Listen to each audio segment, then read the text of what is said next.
Malamang na umaasa ang ilay sa atin na maging isang idolo, isang sikat na artista na kilala ng marami. Ngunit ang buhay ba ng isang idolo ay kasing dali ng iniisip natin. Ngayon, sabay nating tuklasin ang mga madilim na sulok ng buhay ng isang sikat na tao. Si Manager Dongdon ay nagmamaneho ng kanyang electric car patungo sa set ng pelikula. Ang kanyang artista, si Jeorong, ay may shooting ngayon, ngunit hindi pa rin siya dumarating. Ipinapaliwanag ni Dongdon sa mga staff na may traffic jam sa daan. Sa totoo lang, hindi pa nga umaalis si Jeorong. Nag-aaral siya ng pagsakay sa kabayo para sa isang bagong pelikula na malapit ng i-shoot. Sa wakas, dumating din si Jeorong at nagsimulang mag-shoot. Ipinagmalaki ni Jeorong na she will be the female lead in Quentin Tarantino's movie. Just as Jeorong was boasting, Jongdon received bad news. Jeorong was too old and unsuitable for the role and was rejected. Jongdon returned to the office with dejected look. The job of a manager, one might say, is extremely busy. Everyone is always on their feet, not wasting a single minute to handle the current work. Dongdon has a gentle personality and is a pacifist. Facing him is the company director, Teo.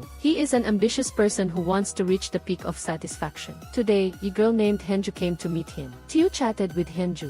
Sa formal at magalang na tono, gusto ni Hyunju na manatili sa Seoul at maging manager. Umaasa siyang matutulungan siya ni Teo na makapasok sa industriya, ngunit kaagad siyang tinanggihan ni Teo. Ang relasyon sa pagitan ng dalawa ay pansamantalang naging misteryo. Nagkataon, ngayong araw, mayroong isang bagong empleyado na hindi marunong magbasa ng ekspresyon ng iba at tinuruan siya ng leksyon ni Team Leader Jane. Hindi natiis ng bagong empleyado at agad na nagbitiw. Ngayon ang oras na kailangan nilang mag-hire. Bumalik si Hyunju sa management company muli. Mabilis niyang inirekomenda ang kanyang sarili. Pagkatapos ng ilang maikling panayam, pansamantalang tinanggap si Hyunju. Ang probationary period ay 3 buwan. Kaya, nanatili si Hyunju sa team leader. Tinuruan siya ni Team Leader Jane sa kapaligiran ng kumpanya at personal siyang dinala sa kanyang workstation. Pagkaupo ni Hyunju, nagsimula siyang makipag-usap sa kanyang mga kasamahan. Sa pamamagitan ng kanyang mga kasamahan, nalaman niyang si Teo ay hindi maabot. Nag-aral siya sa isang prestihiyosong paaralan, napakalakas ng kanyang kakayahan sa trabaho, at mayaman din ang kanyang asawa. Siya ang pinakasikat na tao sa kumpanya. Dinala siya ng kasamahan niyang nakasalamin sa isang silid na inilaan para sa pag-imbak ng mga dokumento. Pinayuhan niya si Hyunju na bigyang pansin, lalo na si Team Leader Jane. Mahilig siyang kumuha ng mga script na naunang natanggap, naghahanap ng pinakaangkop na papel para sa aktor. Ang espesyalidad ni Team Leader Jane ay ang pagnanakaw ng mga script ng iba. Maliban dito, mayroon ding isang lugar sa kumpanya na nakalaan para sa pagpapakita ng mga regalo mula sa mga tagahanga at mga imbakan ng mga kagamitan na ini-sponsor para sa mga artista. Napakaganda ng loob, parang isang museo. Sa kabilang banda, hindi pa rin alam ni Jeorong na siya ay tinanggihan. Paulit-ulit na iniisip ni Dongdon, hindi niya talaga alam kung paano sasabihin. Pagkatapos ng lahat, mahigit 40 taong gulang na ang aktres at ang kanyang pagpapahalaga sa sarili ay naging napakababasagin sa paglipas ng edad. Nang makita na patuloy siyang iniiwasan ni Dongdon, pumunta si Jeorong sa kumpanya. Nagtatago si Dongdon sa reception desk. Sa huli, sa tulong ng lahat, matagumpay na naiwasan ni Dongdon ang paningin ni Jeorong. Agad siyang tumakas. Kinakalkal na ni Jeorong ang buong kumpanya, ngunit hindi pa rin niya makita si Jungjoon. Nagpasya siyang umuwi. Sa elevator, nagkasalubong sila ni Hyunju. Sa hindi inaasahan, ang lahat ng pagsisikap ng mga kasamahan na itago si Jeorong ay nawala ng saysay nang makita niya si Hyunju. Tuwang-tuwa si Hyunju na makita ang isang celebrity ng malapitan. Hindi niya maiwasang sulyapan si Jeorong para mas makalapit at pinasigla niya si Jeorong. Sinabihan siyang huwag masiraan ng loob dahil sa kanyang edad kaya siya tinanggihan.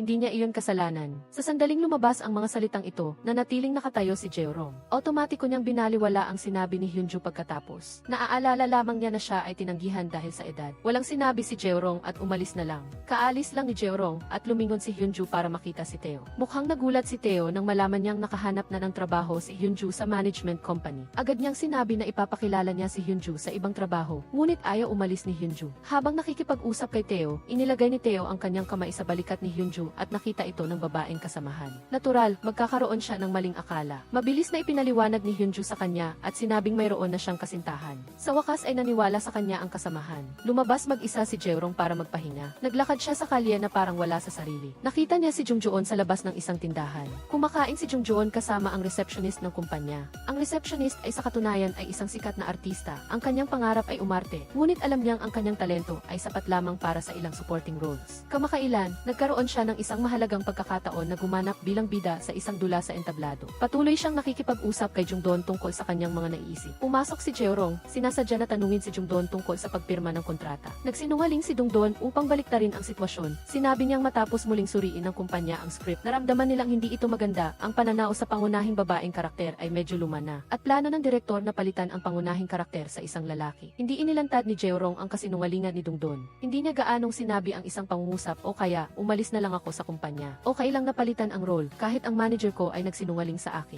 Inisip ni Jeorong na hindi nakarapat-dapat si Jungdon sa kanyang tiwala. Gusto niya huminto sa pakikipagtulungan kay Jungdon at tapusin na ang lahat doon. Bumalik si Jungdon sa kumpanya. Sumisigaw siya habang nagtatanong kung sino ang nagbunyag ng balita kay Jeorong. Galit at nasasaktan si Jungdon. Nagsimula pa siyang umiyak. Alam ni Hyunju na nakagawa siya ng gulo. Tumayo siya sa isang tabi at hindi nangahas na umiwas. Nang malaman ni Teo ang balita, pinatawag niya ang kanyang mga empleyado upang makipag-ugnayan sa kinatawan ni Tarantino at iginiit na walang sinuman ang dapat makaalam. Nag-aya si Teo ng hapunan kasama ang kinatawan. Sinasabi niyang marami raw eksena sa bagong pelikula ang kukunan sa Korea, ngunit mahirap kumuha ng permit sa paggawa ng pelikula. Dati, mayroong isang pelikula na kinailangan maghintay ng isang buong taon, ngunit hindi pa rin naaprubahan, kaya sa huli ay kinailangan nilang umatras. Nagsimulang magpanik ang kinatawan. Sa puntong ito, nagsimulang gamitin ni Teo ang kanyang mga koneksyon. Ipinaliwanag niya na mayroon siyang kaibigang opisyal ng gobyerno na namamahala sa bagay na ito na makakatulong sa kanila. Si Jungjoon at Team Leader Jane ay nasa bar. Hindi pa rin nalilimutan ni Team Leader Jane na makipag-usap sa gwapong lalaki sa tabi niya. Nagreklamo pa nga si Jungjoon tungkol sa pagiging malandi ni Jane sa mga lalaki. Hindi nagtagal pagkatapos noon, nakatanggap si Jungjoon ng balita mula sa panig ng direktor. Tinatawagan ka para piliin si Jeorong. Nagmamadaling bumalik si Jungjoon sa kumpanya. Narito rin si Jeorong. Siya, si Teo, at ang iba pang mga manager ay magkakaroon ng isang emergency meeting. Bilang isang manager, kailangan lumahok si Jungjoon, ngunit hinarangan siya ni Teo. Ang dahilan ay napakahalaga ng pulong at hindi siya angkop na lumahok. Ang negosasyon sa meeting room ay naging maayos. Handa ang direktor na talikuran ang paggawa ng mga eksena sa alaala ng kabataan para kay Jeorong. Ngunit dahil ang pangunahing babae ay nakatakda sa edad na 20, umaasa pa rin ang direktor na mapapabuti ni Jeorong ng kaunti ang kanyang hitsura. Agad na nagbigay ng solusyon si Teo. Umaasa siyang makakagawa si Jeorong ng ilang maliliit na plastic surgery. Regular na botox injections para mawala ang mga wrinkles sa noo. Kailangan ding lagyan ng injection ang mga wrinkles sa labi. Pagkatapos ng meeting, nakatanggap ng abiso si Dungdon. Aalis si Jeorong sa kumpanya kasama si Teo para magtatag ng sariling negosyo. Pinuntahan ni Dungdon si Teo para questionin. Mula sa reaksyon ng kalaban, makikita na talagang flexible si Teo. Ngunit wala siyang anumang pagsisisi. Sinisi pa nga niya si Dungdon sa pagkakagulo ng problema at pinagsabihan siyang ayusin ang kalat. Bago umalis, hiniling ni Teo kay Team Leader Jin na disipilinahin ng maayos ang kanyang mga nasasakupan tulad ng bagong si Hyunju. Kung hindi niya ibinunyag ang balitang ito kay Jeorong, hindi sana nagkaroon ng ganoong kalaking problema. Pagkatapos noon, nalaman ni Team Leader Jin.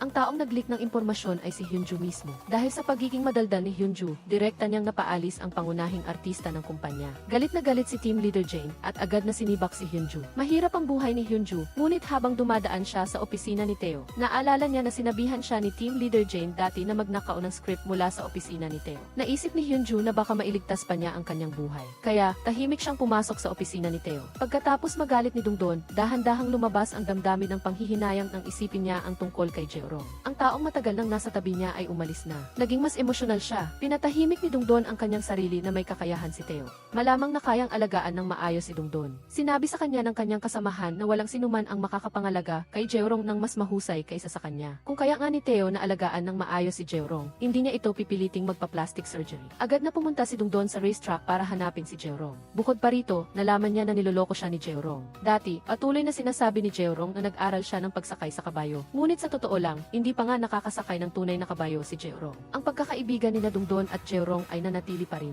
Sa sandaling nagkita sila, nagsimula silang magtalo. Napakaingay nila. Nahulog si Jeorong sa kabayo. Sinalo ni Dungdon si Jeorong at binuhat siya na parang prinsesa. Narinig ni Dungdon ang tungkol sa Narinig ni Dungdon na gustong magpa-plastic surgery ni Jeorong sa hapon at hindi niya ito pinigilan. Talagang nag-aalala si Jeorong. Sa industriyang ito, ang edad ay nagdudulot ng matinding pakiramdam ng pagkaapura. Nag-aalala siya na sa loob ng ilang taon, mas kakaunti na ang mga role na pwede niyang gampanan. Inanyayahan ni Jeorong si Dungdon na samahan siya, kaya dinala ni Dungdon si Jeorong sa Cosmetic Surgery Hospital. Ngunit bago ang iniksyon, tumingin si Jeorong sa salamin at bigla siyang nagbago ng isip. Umalis siya nang walang ginawa. Hindi niya inaasahan na naghihintay pa rin si Jungjoon sa labas. Sinabi ni Jeorong kay Jungjoon na nagpasya siyang maging totoo sa kanyang sarili at hayaan na lang ang lahat na maganap ng natural nang hindi pinipilit ang kanyang sarili na manatiling bata magpakailanman. Iminungkahi ni Jeorong. Patuloy na ginawang manager ni Jeorong si Jungjoon. Sumakay si Jungjoon sa isang maliit na electric car na naghatid kay Jeorong sa buong lungsod. Malayang humihip ang hangin. Hindi nagtagal pagkatapos, nakatanggap si Teo ng mensahe mula kay Jeorong.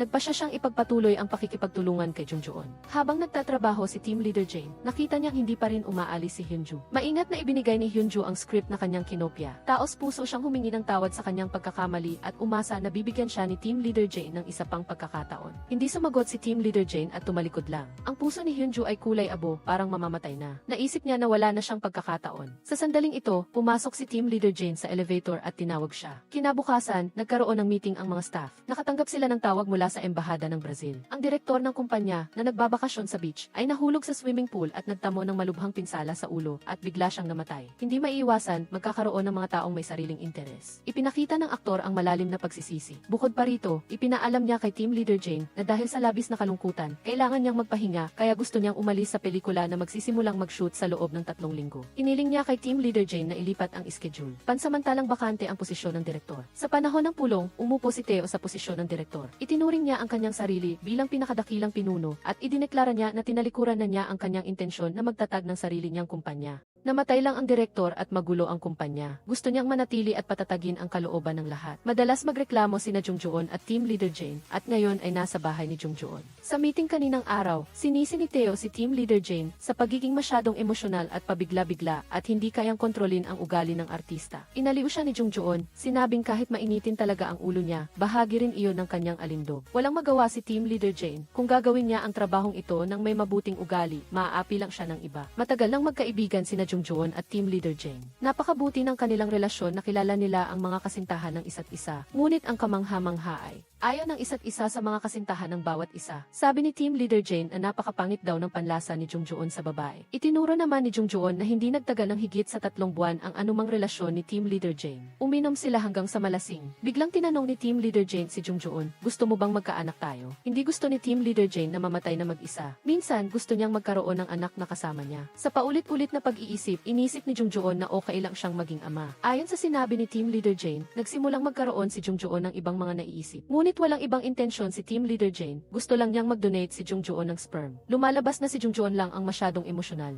Kinabukasan, upang kumbinsihin ang aktor na si Lee na ipagpatuloy ang kanyang pangunahing papel, inutusan ni Team Leader Jane si Hyunju na magpadala ng regalo kay aktor Lee. Maingat na pinili ni Hyunju ang mga pinakamabentang scarf. Nang makita ni Team Leader Jane ang larawan ng regalo, naalala niya ang larawan ni aktor Lee na may suot na scarf na ito, na kinutya ng mga netizens noon. Direktang nakipag-ugnayan pa nga si aktor Lee sa reporter, humihingi ng pagtanggal ng larawan. Nang marinig ito, agad na nagmaneho si Hyunju sa bahay ni aktor Lee. Sinubukan niyang pigilan ang express delivery. Hindi niya inaasahan na pagdating niya sa gate ng apartment complex, nakita niya ang scarf sa guard. Ibinigay ni aktor Lee ang scarf sa guard. Nanigas ang ngiti ni Hyunju. Bumalik si Hyunju sa kumpanya para humingi ng tawad kay Team Leader Jane. Wala nang lakas si Team Leader Jane para turuan pa siya, kaya pinag-imprenta niya si Hyunju ng mga dokumento. Buong araw nag-imprenta si Hyunju hanggang sa mapagod. Pagkatapos, dumating ang isang gwapong lalaki. Siya si Eun-gon, isang batang aktor na hindi pa gaanong kilala. Nagbatsian sina Eun-gon at Hyunju pagkatapos magtanong ng pangalan. Napansin ni Eun-gon na pinagpapawisan si Hyunju, kaya binigyan niya ito ng tissue. Dumikit ang mga piraso ng tissue sa noo ni Hyunju. Maingat na tinulungan siya ni Eun-gon na tanggalin ito. Sa sandaling ito, kinilig ang puso ni Hyunju. Pagkatapos ng trabaho, nag-inuman sina aktor Sunku at Jungdon. Masigla ang kwento ni Sunku. Kakashooting lang niya ng pelikula, pero punong-puno siya ng nostalgia sa mga dula sa entablado. Dahil sa entablado, nakakaramdam siya ng hindi maipaliwanag na salamangka. Agad na naisip ni Dungdon na ang papel ni aktor Lee ay napakaangkop kay Sunku. Matapos maghanda si aktor Lee para sa kanyang bakasyon, nagsimula siyang mawala. Hindi nga siya dumalo sa script reading.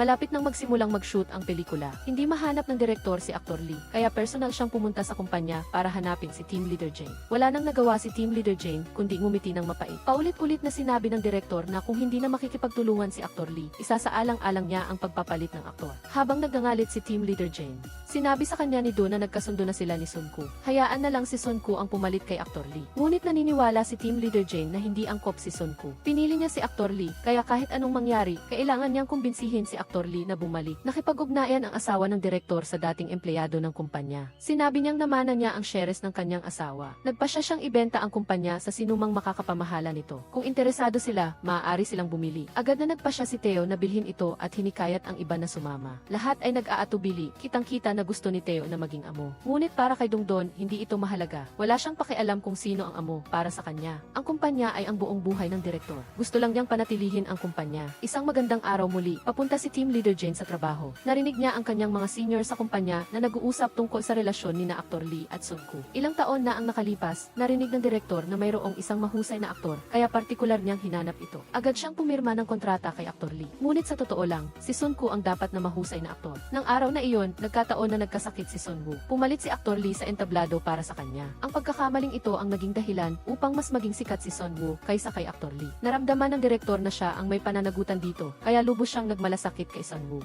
Ikinagagalit ito ni Aktor Lee, kaya mayroong tensyon sa pagitan ni na Aktor Lee at Sun Woo. Batay dito, agad na naisip ni Team Leader Jane ang isang solusyon. Nakita niya si Aktor Lee na nagme-meditate sa templo. Sinabi ni Team Leader Jane na nakipag-ugnayan na siya sa film crew. Matapos magbakasyon si Aktor Lee, nagpa siya ang direktor na si Sun Woo ang gaganap sa papel. Sa simula, ang papel na ito ay dapat pagpilian sa pagitan niya at ni Sun Koo. Nang marinig ito, muling bumalik ang espiritu ng kompetisyon ni Aktor Lee. Agad siyang nagpa siya na lumahok sa pelikulang ito. Ang galaw na ito ni Team Leader Jane ay perpektong nalutas ang krisis. Habang tuwang-tuwa pa rin siya, dumating si Sun Koo sa kumpanya. Nakilala ni Sun Koo ang direktor na nagpahayag din ng kanyang pagnanais na makipagtulungan sa kanya. Agad na nagpanik sina Team Leader Jane at Chung Joon. Paano kung mag-agawa ng papel sina Aktor Lee at Sun Koo sa iisang kumpanya? Nagkomento si Team Leader Jane, si Aktor Lee ang gaganap sa pelikulang ito. Si Chung Doon ang responsable sa pagkumbinsi kay Sun Koo na umurong. Nagkaroon sila ng malaking pagtatalo na naging dahilan upang malaman ng lahat sa kumpanya. Narinig pa nga ng lahat ang tungkol sa pag-donate ng sperm para magkaanak. Nag-o-overtime si Hyunju sa gabi. Narito rin si Aktor Yoon Gun. Naghahanda siya para sa audition. Kailangan niyang magsalita ng dialektong Busan. Hinanap niya si pinuno ng grupo Jang Bong-hwan para humingi ng tulong, ngunit wala roon si pinuno ng grupo Jang Bong-hwan. Nagkataon na dumating si Hyunju mula Busan, kaya tinuruan siya ni Hyunju na bigkasin ang bawat salita. Para magpasalamat, inanyayahan ni Yoon-gun si Hyunju na maghapunan. Mula sa restaurant hanggang sa street food stall, masaya silang nag-usap. Unti-unting uminit ang kapaligiran. Kinaumagahan ay ang libing ng direktor. Upang maiwasan na magkita si Aktor Lee, Kim So-young at Sun Koo, Jo Hwa-jin, espesyal na gumawa si pinuno ng grupo Jang Bong-hwan ng schedule, ngunit ang plano ng tao ay hindi katumbas ng plano ng langit. Sa huli, nagkita pa rin ang dalawa at umupo sa iisang mesa. Nagsimula silang magpatalbugan sa isa't isa. Ipinahiwatig ni Aktor Lee, Kim So-young, na pangit si Sun Koo, Jo Hwa-jin. Pinakialaman ni Jo Hwa-jin ang nakaraan ni Kim So-young. Sinabi niya na naghabol siya ng isang babae dati, ngunit hindi niya ito makuha sa loob ng isang taon. Ngunit hindi maitatago ang katotohanan. Kumalat pa rin ang balita na silang dalawa ay gaganap sa parehong papel. Nagulat si Kim So-young. Sinabi niya na tinanggihan na niya ang papel, kaya nagkaroon ng pagkakataon si Jo Hwa-jin na samantalahin ito. Sa esensya, siya ay naging kapalit niya. Saka lang nalaman ni Jo Hwa-jin na kinuha niya ang papel ni Kim So-young. Kaya nagkunwari siyang bukas ang isip. Sinabi niya mismo doon na gusto niyang ibalik ang papel kay Kim So-young. Pagkatapos ng ilang palitan ng salita, lumala ang labanan sa pagitan ng dalawa. Mula sa pagpapaligsahan para sa papel, lumala ito sa pag-atake sa kanilang mga personalidad sa pag-arte. Pinaghiwalay ni pinuno ng grupo Jang Bong-hwan ang dalawa na muntik ng magpang-abot dahil sa panlabas na anyo. Ngunit hindi nila matanggap ang galit. Sabi nila ay kailangan nilang gawin ang pelikulang ito. Nagkakaproblema ang manager ngayon. Sabik na sabik si pinuno ng grupo Jang Bong-hwan at Chung Joon na matapos ito sa ngayon. Sa harap ng puntod ng direktor, lahat ay nagdalamhati ng buong paggalang. Nagbigay si Jo Hwa-jin ng nakakaantig na talumpati na nagpaiyak sa lahat. Sa huli, nagpa siya si Jo Hwa-jin na kantahin ang paboritong kanta ng direktor para ipagpaalam siya. Habang kinakanta niya ang paboritong kanta ng direktor, biglang lumapit si Kim So-young at inagaw ang mikropono. Nag-agawan sila sa mikropono, bawat isa ay may sinasabi.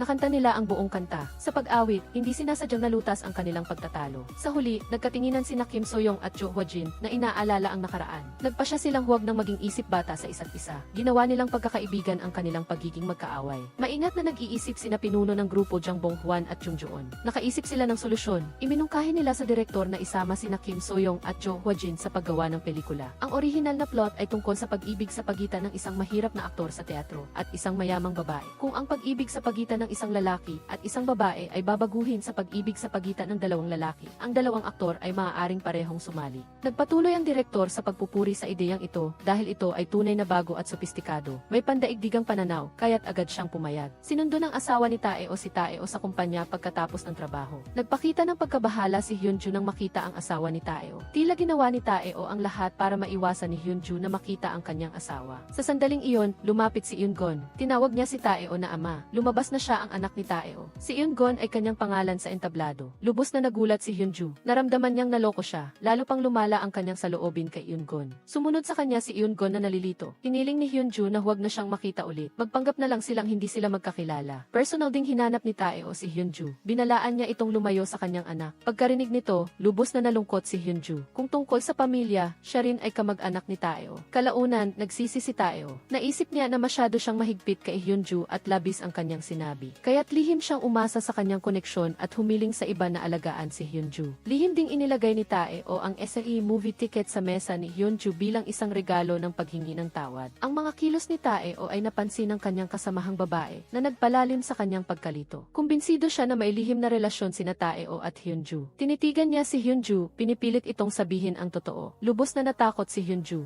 Sa kawalan ng pag-asa, napilitan siyang sabihin siya ay kaibigan ng kanyang ama. Hindi pa rin naniwala ang kasamahang babae. Kung anak siya ng kaibigan ni Taeo, bakit hindi mo masabi? Nagmamadaling nag-isip si Hyunju ng paraan para magsinungaling, ngunit lalo lang itong lumabo. Direktang naunawaan ng kasamahang babae na ang ama ni Hyunju ay isang kontrakwal na aktor ng kumpanya, kaya hindi niya kayang isiwalat ang kanyang pagkakakilanlan. Dahil dito, lalo pa siyang naging interesado kung sino ang taong ito. Nagkataon naman, sa sandaling iyon, lumitaw ang larawan ni Seo Jae-sub sa monitor ng computer ni Hyunju. Nakita ito ng kasamahang babae at agad na naintindihan. Naisip niya na si Hyunju ay illegitimate na anak ni Seo Jae-sub. Dumating ang dalawang aktor sa kumpanya upang pag-usapan ang script. Sila ay magbiyan ng babae sa totoong buhay. Sa harap ng iba ay magkakasundo sila, ngunit palaging nararamdaman ng manugang na babae na mahirap makipagkasundo sa biyenan. Babantayan ng biyenan ang bawat bagong damit na suot niya at itatanong kung saan niya ito binili. Hindi alam kung ito ay pahiwatig para sa manugang na babae na bilhan ng biyenan. Pumunta ang dalawa sa kumpanya. Pagkatapos ng pribadong talakayan tungkol sa kanilang mga darating na script, nalaman nilang pareho silang lalahok sa isang pelikula. Sa pelikula, ipagpapatuloy nilang gaganapin ang papel ng biyenan at manugang. Agad na ipinaliwanag ni Taeo na marahil ay may problema sa komunikasyon sa pagitan ng dalawa. Agad nilang sinabi na ayos lang at masaya silang magtulungan. Sa katunayan, ang pagkakaugnay na ito ay sinadya ni Taeo na gustong paglapitin ang dalawa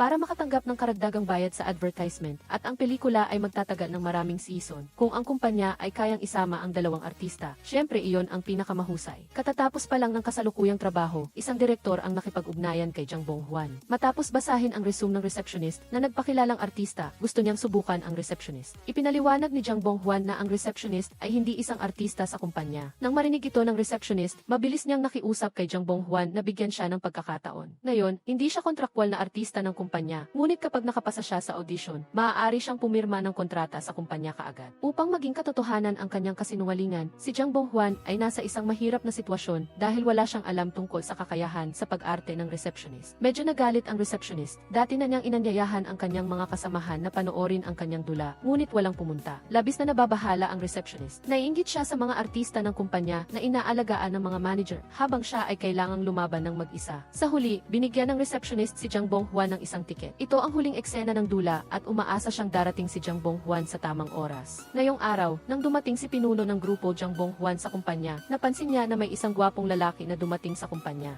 Narinig niya na inireklamo ang kumpanya. Ang gwapong lalaki na ito ay isang opisyal ng buwis mula sa National Tax Service na dumating para sa tax audit. Agad na nagka-interes si pinuno ng grupo Jang Bong-hwan. Kusang loob siyang sumalubong sa opisyal. Una, tinanong niya ang opisyal, nagkita na ba tayo? Pagkatapos, natural siyang gumawa ng physical contact nang humiram ng pera para magkape. Nilandi pa niya ang opisyal. Patuloy na inatake ni pinuno ng grupo Jang Bong-hwan ang opisyal. Habang tinitingnan niya ang opisyal, lalo siyang nakaramdam ng pagkapamilyar. Parang nakita na niya ito kung saan. Sa katunayan, matagal nang nakilala ng opisyal si pinuno ng grupo Jang Bong-hwan. Sumagot ang opisyal, hindi pa nagtatagal, nagmatch sila sa isang dating api. Ngunit sa panahong iyon, ang sinabi ng opisyal, hindi ito ang gusto ni pinuno ng grupo Jang Bong-hwan. Pinagalitan siya ni pinuno ng grupo Jang Bong-hwan. Nang malaman ito ni pinuno ng grupo Jang Bong-hwan, lubos siyang nagsisi sa kanyang ginawa. Mabilis niyang sinubukan na iligtas ang sitwasyon, ngunit ang opisyal ay mapanlinlang at hindi man lang siya iginalang. Nalito ang mga kasamahan, bakit biglang nag-imbestiga ang tax office ng korupsyon? Kinailangan ni Taeo na ipaliwanag. Sa katunayan, ang dating direktor ay nag-abuso sa pondo ng publiko noong buhay pa siya. Sinabi niya na pagkatapos ng kanyang paglalakbay, lulutasin niya ang problema. Sino ang mag-aakalang na aksidente siya sa ibang bansa at namatay? Pagkatapos, muling dumating ang biyenan at manugang sa kumpanya upang makipagkita sa scriptwriter. Bago nito, nakipag-usap ng pribado ang manugang kay Jang Bong-hwan.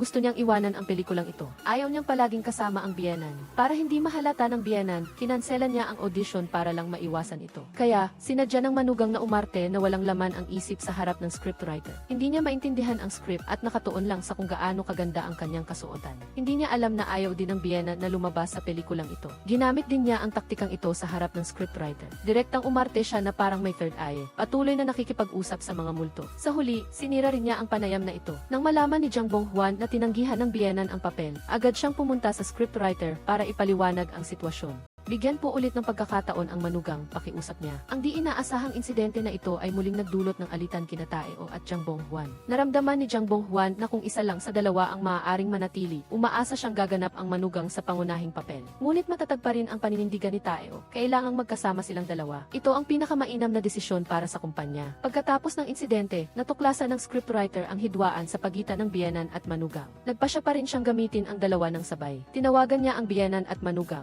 Inamin ng manugang na ayaw niyang makipagtulungan sa biyenan dahil pakiramdam niya ay napakabigat nito. Bagamat napakabuti ng biyenan sa kanya, madalas itong nagpapadala ng merienda at pinupuri siya sa labas. Ngunit nagdududa pa rin ang manugang na babae, hindi ba't ito ay nagpapahiwatig na hindi sapat ang kanyang ginagawa. Pagkatapos ng kasal, nakilala siya bilang manugang ng isang sikat na artista at sa ganitong label, malaki ang pressure na nararamdaman ng manugang na babae. Palagi niyang hindi sinasadyang napapansin ang mga komento sa internet. Pagkatapos sabihin ito, bumuhos ang kanyang damdamin at nagsimulang umiyak ang manugang na babae. Tinanong ng manugang na babae ang biyenan kung bakit ayaw nitong makipagtulungan sa kanya. Pagkatapos ng ilang sandali ng pagmamasid, natuklasan ng scriptwriter ang dahilan. Ang dahilan ay inggit ang biyenan sa bata at nangangakong kinabukasan ng manugang at sinolo pa nito ang pagmamahal ng kanyang anak. Dahil dito, naramdaman niyang kulang siya. Hindi na makatiis ang biyenan at direktang sinaktan ang scriptwriter. Ang dahilan ng pagtanggi ng biyenan ay ang papel na ito ay halos katulad ng mga papel na nagampanan na niya noon, lahat ay gaganap bilang ina o biyena ng isang tao. Ang papel na gusto niyang gampanan ay hindi suportang papel para sa iba, kundi ang pangunahing karakter. Sa huli, nagkausap din ang biyenan at manugang. Hinikayat ng biyenan ang manugang na huwag nang makipag-ugnayan sa pamamagitan ng relasyon ng biyenan at manugang mula ngayon. Kung magkaroon ng ibang pagkakataong magtulungan, kailangan nilang gamitin ang relasyon ng babae sa babae para makagawa ng isang napakagandang pelikula. Sa panahong ito, patuloy na nagpadala ng text message si Eun-gon kay Hyunju, ngunit hindi sumasagot si Hyunju. Nagkita silang muli sa premiere ng pelikula. Inabot ni Eun-gon ang bagong bili niyang inumin kay Hyunju. Umaasa si Eun-gon na magbago ang isip ni Hyunju at makausap siya. Pagkaalis ni Eun-gon, ipinakilala ni Tae-o si Hyunju sa hepe ng ibang entertainment company. Sinabi ng hepe na hiniling ni Tae-o na alagaan siya at inalok si Hyunju na lumipat ng trabaho sa kanya. Tumanggi si Hyunju, ngunit hindi inaasahan, sinimulan siyang hawakan ng hepe. Mali ang akala niya na may hindi tamang relasyon sina Tae-o at Hyunju at itinuring si Hyunju na kabit. Nang marinig ito, ibinato ni Hyunju ang inumin sa mukha ng hepe at umalis. Sa kabilang banda, pinanood ni Jang Bong-hwan ang dula ng receptionist. Ang pagtatanghal ay tumagal ng 2.5 oras, walang patid ang pag-arte at pag-awit. Si Jang Bong-hwan, kumanga si Jang Bong-hwan sa kakayahan sa pag-arte ng receptionist. Hindi niya napigilang umiyak sa huling bahagi. Pagkatapos maghiwa-hiwalay ang mga tao, nakita ni Jang Bong-hwan na nakaupo rin ang biyenan sa audience. Sinabi ni Jang Bong-hwan sa biyenan na dati ay hindi niya maintindihan ang isip nito. Ngayon, alam na niya. Maaaring sabihin sa kanya ng biyenan kung anong uri ng mga papel ang gusto niyang gampanan. Sisikapin ni Jang Bong-hwan na tulungan siyang makuha ang mga papel. Sumagot ang biyenan na gusto niyang gumanap ng isang matinding pag-ibig at isang romantikong break-up film bago siya mamatay. Pagkatapos niyang mamatay, mananatili pa rin ito sa puso ng lahat. Pagkatapos sabihin ito, umakyat ang biyenan sa entablado at sumayaw sa hardin ng bulaklak kasama ang gwapong aktor.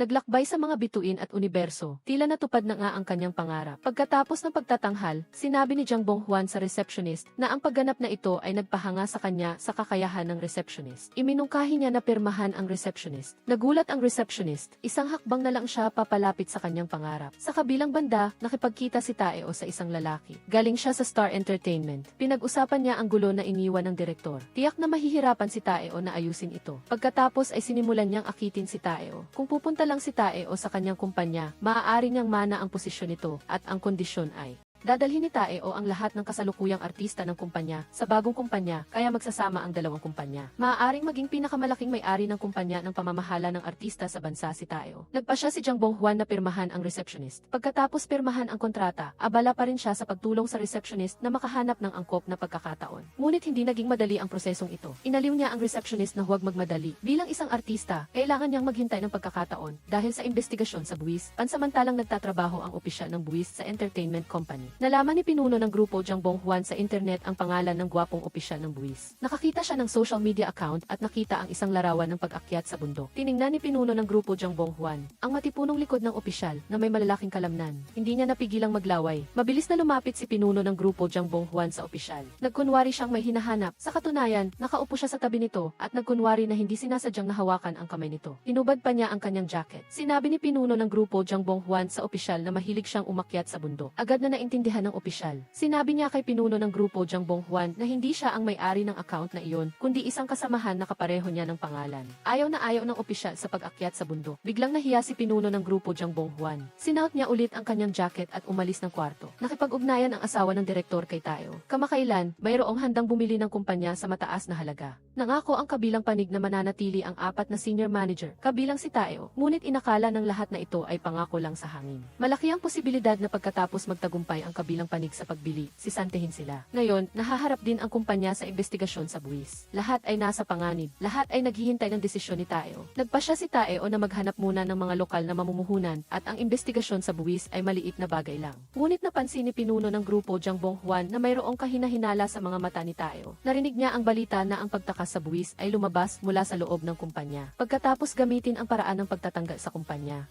Ang natitirang pinaghihinalaan ay si Taeo. Naghinala si pinuno ng grupo Jang Bonghwan na isinumbong ni Taeo ang kumpanya. Sa rooftop, direkta niyang tinanong si Taeo ngunit hindi ito umamin. Isa na namang magandang araw. Mahimbing na natutulog si pinuno ng grupo Jang Bonghwan nang gisingin siya ng tawag mula sa opisyal. Kailangan ng opisyal na kumpirmahin ang isang kagyat na bagay. Tinanong niya si pinuno ng grupo Jang Bonghwan kung kailan siya papasok sa trabaho. Ngunit hindi siya papasok sa kumpanya sa loob ng ilang panahon. Kaya, pinuntahan siya ng opisyal sa kanyang bahay. Kinuha ng opisyal ang record ng pag-swipe ng card ni pinuno ng grupo Jang Bonghwan at tinanong siya kung bakit siya pumupunta sa hair salon ng 4 na beses sa isang buwan at madalas na pumupunta sa hotel ng maaga sa umaga. Agad na sumagot si pinuno ng grupo Jang Bonghwan. Pumupunta siya sa hair salon ng maaga sa umaga dahil kailangang mag-shoot ng show ang mga artista sa umaga. Nag-book siya ng hotel room para madaling makapagpahinga ang mga artista sa pagitan ng paggawa ng pelikula. Mula sa records ng swipe card ni pinuno ng grupo Jang Bonghwan, makikita na si pinuno ng grupo Jang Bonghwan ay isang babaeng madalas uminom at magpalit ng kasintahan. Sa sandaling iyon, dumating ang dating kasintahan ni pinuno ng grupo Jang Bonghwan para bumisita. Ang lalaki ay nanliligaw kay pinuno ng grupo Jang Bonghwan at sinabi pa niyang gusto niya itong pakasalan. Ngunit nakita niya ang isa pang lalaki sa kwarto ni pinuno ng grupo Jang Bonghwan. Gumawa ulit siya ng eksena. Nang makita ito ng opisyal, umalis siya ng walang imik. Binaliwala niya ang sigaw ni pinuno ng grupo Jang Bonghwan mula sa likuran. Si aktor Soo-hyun, Kim Soo-young, na dating gumanap sa mga pelikula sa Hollywood, ay katatapos lang manganak at bumalik sa bansa. Abala siya sa paghahanap ng yaya para sa kanyang sanggol at pagbabalik sa pag-arte. Noong nasa Hollywood siya, pangunahin siyang gumanap sa mga action film. Sa pagkakataong ito, umaasa siyang makakatanggap ng mga kawili-wiling action film. Di nagtagal, nakahanap si Taeo ng script na ganap na nakatugon sa mga kahilingan ni Soo-hyun, Kim Soo-young. Pumunta si Soo-hyun, Kim Soo-young sa kumpanya para pag-usapan ang script. Dahil pansamantalang nagbakasyon ang bago niyang yaya, wala siyang choice kundi dalhin ang kanyang anak sa kumpanya. Nakikipag-usap si Soo-hyun, Kim Soo-young sa direktor.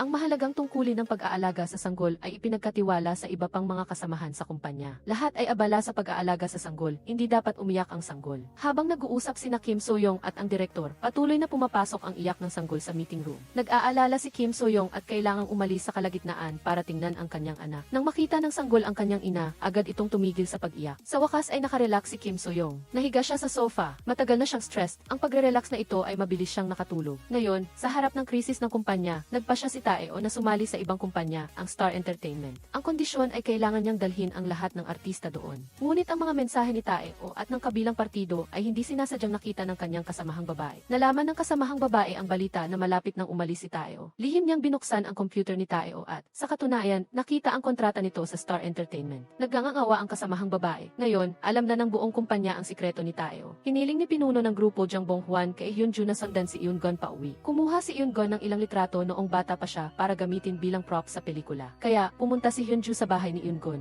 Habang tinitingnan ang 3 kataong larawan ng pamilya ni Eun-gun, komplikado ang nararamdaman ni Hyunju. Magkasama silang tumingin sa album para pumili ng litrato. Gustong malaman ni Eun-gun kung bakit biglang umiiwas sa kanya si Hyunju. Walang kamalay-malay na gustong tumakas muli si Kim Soo-young. Tumayo siya at umalis, ngunit nabangga niya ang ina ni Prince Yong-pyeong sa pintuan. Matagal nang napansin ng ina ang dalagang ito. Pakiramdam niya ay tila gusto ng kanyang anak si Kim Soo-young. Ngayong nagkita sila, kahit ano paman, kailangan niyang papirmahin si Kim Soo-young para manatili at kumain. Hindi niya inaasahan na maagang umuwi si Cheoljong at nakita ring nasa bahay si Kim Soo-young. Soyoung. Ang kapaligiran ay biglang naging awkward. Pagkatapos ng pilit na hapunan, gumamit si Cheoljong ng dahilan upang kumuha ng mga gamit sa kotse. Sa pamamagitan nito, ilalabas din niya si Kim Soyoung. Nawalan muli ng pasensya si Cheoljong at sinabi kay Kim Soyoung na lumayo kay Prince Yongpyong. Labis na nabigo si Kim Soyoung. Naisip niya na mas mabuti kung ipagtapat niya ang kanyang pagkakakilanlan sa lahat ng isang beses at para sa lahat. Nanatiling tahimik si Cheoljong. Nakatingin ang reyna mula sa itaas. Tila nag-away ang dalawa. Namalaya ni Kim Soyoung na may mali. Nakatakda na ang pelikula ni Kim Soyoung. Ngunit sa isang mahalagang pulong, sa pamamagitan ng TV, nakita niya ang sanggol na papalapit sa kumukulong tubig. Ang bagong yaya ay nakatulog sa kabilang silid. Sa desperasyon, ang una niyang reaksyon ay sumugod pa uwi na nagdulot ng pagkaantala sa oras ng pulong. Lubos na walang magawa si Cheoljong. Naisip niya na hindi pa handa si Kim Soyoung na bumalik, ngunit walang sinuman ang nakakaintindi sa paghihirap ni Kim Soyoung. Ang kanyang pamilya ay nasa ibang bansa, kaya niya lamang alagaan ang bata ng mag-isa. Pinayuhan ni Cheoljong si Kim Soyoung na kung hindi pa siya handa, mas mabuti na magpahinga muna siya. Lumabas si Kim Soyoung upang maglakad-lakad kasama ang stroller. Nakita niya ang isang grupo ng mga basagulero sa daan. Nilibot siya ng mga kotse. Natakot si Kim Soyoung na sasaktan nila ang bata, kaya lumapit siya upang pigilan sila. Kinugkob ng mga basagulero si Kim Soyoung at nagkaroon ng gulo. Ngunit ang paggawa ni Kim Soyoung ng action films sa loob ng maraming taon ay hindi rin nawalan ng saysay. Ang kanyang tumpak na tindig ay nagpabagsak sa lahat ng mga basagulero sa loob lamang ng ilang suntok. Ngunit sa huli, kinailangan niyang pumunta sa istasyon ng pulisya. Ang video ng paglaban ni Kim Soyoung sa mga basagulero ay nagdulot ng mainit na talakayan online. Agad na nakipag-ugnayan ang film crew kay Cheoljong na gustong tapusin ang kanilang pakikipagtulungan kay Kim Soyoung. Ayaw nilang makipagtulungan sa isang aktres na marahas at kontrobersyal. Ngunit kapag tinignan ng maigi ang video, walang suntok ni Kim Soyoung ang tumama sa mga basagulero.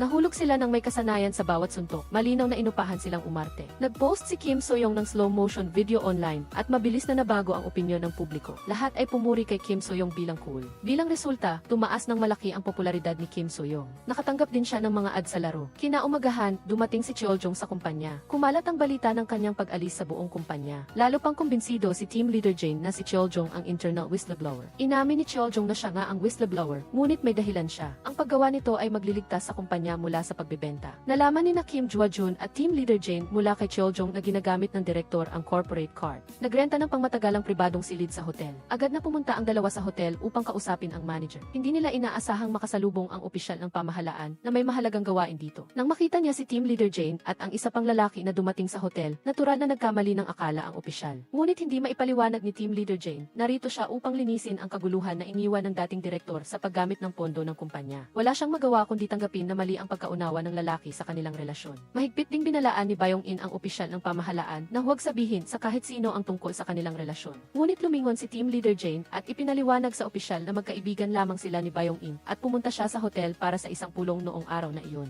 Ngunit hindi naniwala ang opisyal ng pamahalaan. Sa kanyang isip, si team leader Jane ay may imahe ng isang taong may immoral na personal na buhay. Sa desperasyon, sinabi ni team leader Jane na nilustay ng direktor ang pondo ng kumpanya. Ang mga salitang ito ay tila mas kapanipaniwala. Hindi na napigilan ni team leader Jane, ang apoy ay sumusunog sa kanyang puso. Agad niyang hinalikan ang opisyal ng pamahalaan. Sa parehong oras, isang film studio ang nakipag-ugnayan sa receptionist para sa isang audition. Ito sana ay isang masayang balita, ngunit napakunot noo si Kim Jwa-jun dahil ito ay papel ng isang katulong na kailangang yumuko ng matagal at hindi makatingala. Natakot siya na madidismaya ang receptionist. Hindi niya inaasahan na pagkatapos malaman ng receptionist ang balita, tumalon siya sa tuwa. Hindi niya inakala na makakakuha siya ng papel na may dialogo. Malaking sorpresa ang balitang ito para sa kanya. Kinaumagahan, may isa pang balita, may gustong bumili ng kumpanya. Matapos marinig ang balita, malapit nang magpalit ng trabaho si Cheoljong at nagpasya siyang kanselahin ang pagkuha. Marami ang nagtalakayan sa mga kasamahan matapos marinig ito. Naghinala sila na sinadya ni Cheoljong na ilabas ang balita tungkol sa paglipat ng trabaho para lang paalisin ang lahat ng puwersang gustong sakupin ang kumpanya. Agad na nabago ang imahe ni Cheoljong. Naging bayani siya ng buong kumpanya. Ang kanyang imahe sa isip ng kanyang mga kasamahan ay tila mas kahanga-hanga. Sa sandaling ito, naglabas si team leader Jane ng bagong balita.